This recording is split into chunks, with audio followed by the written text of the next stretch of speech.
Guys? Jay, good morning. Good morning.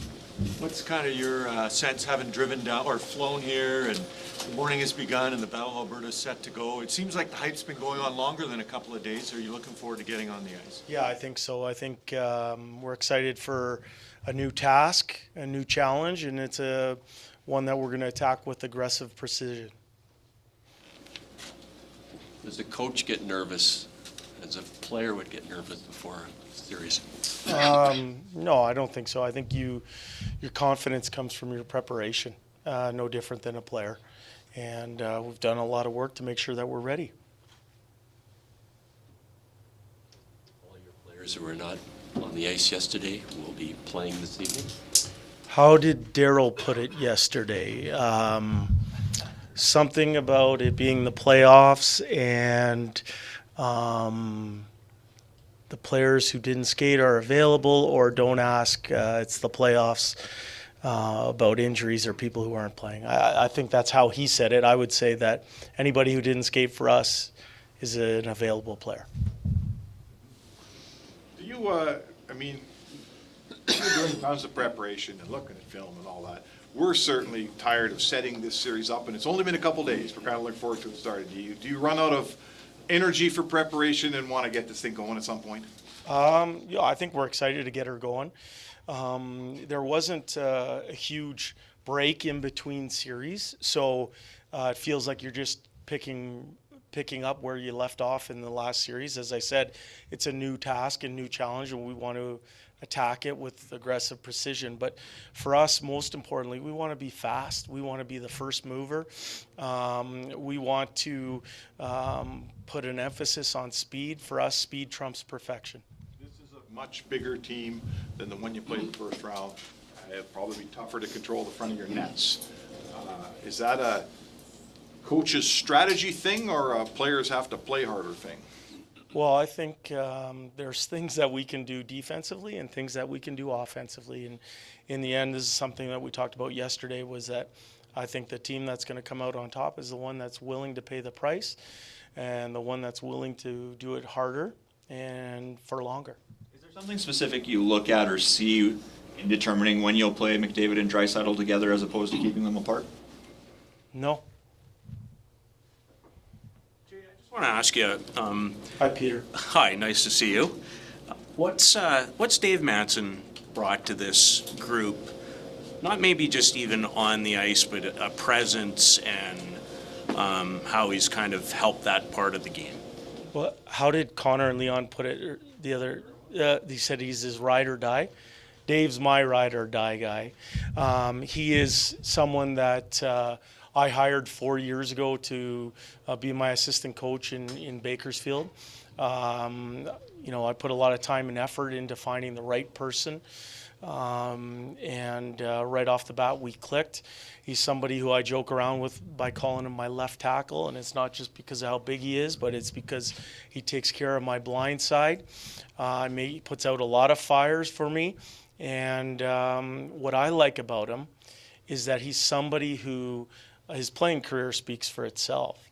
But for me, Dave Manson approached his coaching career the right way. He went back to Prince Albert. He coached youth hockey. He worked his way through the WHL. He worked his way up to the American Hockey League, and now he's in the National Hockey League. So he's somebody that I have a ton of respect for. We've worked together for 4 years now. We could probably finish each other's sentences, but we aren't afraid to challenge each other with our ideas as well. Dave would love a series like this, the Dave the player. Dave the player? Yeah, I'm sure he would. How has Dave been able to get some of your players, specifically on the defense, to be more aggressive? I think there's some, since he's come in, is it just his messaging, his positivity? How does he get guys to maybe to be comfortable being uncomfortable? Yeah, I think exactly what you said, messaging. The Flames have said repeatedly that they would rather this be a 5-on-5 series. Pretty safe to say that you'd prefer it's not a 5-on-5 series? I don't think that's safe to say. What has Cody Ceci meant to this team? Cody Ceci is someone I actually didn't know a lot about. DNB, I thought he was someone when I came up. He scored in the very first period that I was the coach behind the bench for. He's found timely goals. He's found a really, really good role with Darnell Nurse in playing against top competition. He's a quiet leader. He's been a real good hockey player for us. Zach Hyman yesterday called him the unsung hero of the team. How does that resonate with you? Does that connect, and in what ways is he the unsung hero? Yeah, well, exactly in the fashion I just mentioned there. I think he scores timely goals. I think he's a warrior on the penalty kill. I think he has tough minutes against the best players in the world. He's been really good for us. Jesse Pugliarvi's shifts are very short. Is that? Are they? Yeah. Is that by his, because he wants to get off the ice, or his shifts are normally in 40, 45 seconds. His are considerably shorter than that. Why do you suppose that What is? are they at now, Jim? I hadn't noticed. So. 7 seconds one game. Yeah, each shift, eh? For me, I think Jesse is a really good hockey player for us.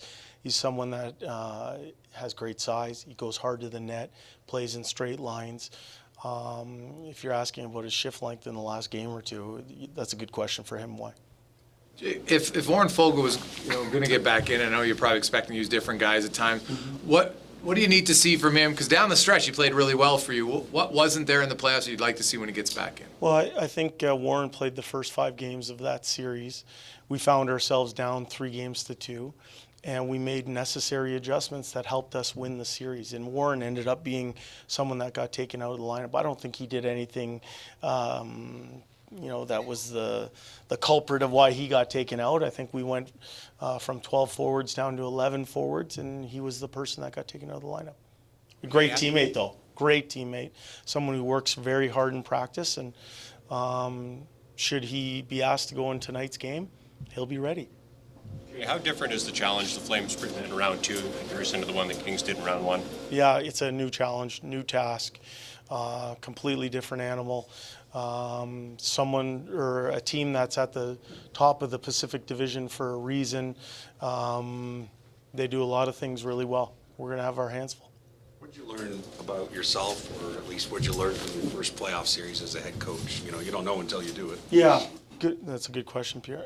For me, the one thing about my coaching comeuppance is that I started at the highest level. I was lucky enough to be around some really good coaches for over 1,000 games in the National Hockey League, part of numerous playoff series, and understanding what the preparation that goes into playoff series requires. And so when it was my turn to be a head coach for the first time, I felt ready for it. I felt that I'm no different than a player. My job is to go out and execute and do my job. And we have a belief in our room that if people do their own job and take care of what they're supposed to and allow other people to take care of what they're supposed to, things work out in the long run. Jay, apologies if you've already been asked this, walked in a little bit late, but Ryan Nugent-Hopkins and his role in this series, because obviously a lot of talk is about the 4 of the top 8 scores in the regular season, the goaltending, the defense, but he's a guy that plays a pivotal role for your club, especially in this series. Yeah, Ryan, he touches every area of the game.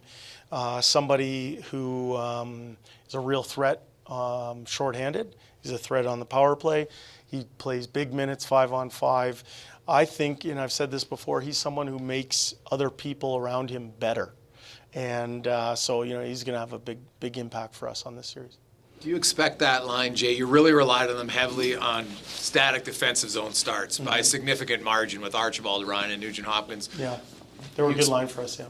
What do you like about the trio specifically that you're rolling them out in the D zone way more than your other trios? Well, I think those 3 players play the game the right way. They're willing to sacrifice in order to help the team win. When they started in the D zone there, those are hard miles to put on a line, and they handled it great. I think, for us as we move forward here, all 3 of the players that you mentioned will be a big factor in this series. Good, thanks guys.